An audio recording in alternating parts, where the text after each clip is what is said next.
Do'stlar, bugun biz Qirg'iziston Jalolobodga yetib keldik. Sizlarga bitta zo'n narsa topib berdim. Konteyner profildan tom yopish bo'ladi, ya'ni ustunsiz ko'pchilik biladi. To'liq ma'lumotni endi Akmaljondan olsak, Akmaljon bunimiz kvadrati necha puldan, necha metr ketgan?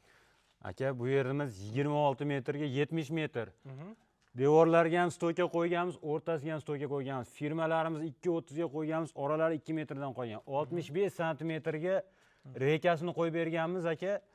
Kraskasini olib bergan, kraskalar berganmiz, profnastilini olib bergan, profnastilini qotirib berganmiz aka. 1 kvadratini Qirg'iziston summasiga 23 dollardan qilib berganmiz.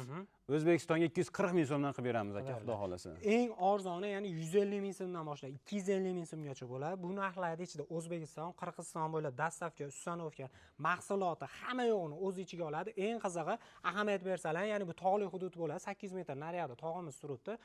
Batda, ya'ni qishda 3 marta, ya'ni yarim metrdan 1 metrgacha qorimiz yog'gan, bemalol ko'targan 100% ishlariga javob berishadi, ya'ni dokumentalni ish qilishadi. Kimgadir qiziq bo'lsa, foyduzdan oldim salang, bonusiga nima qilib beramiz?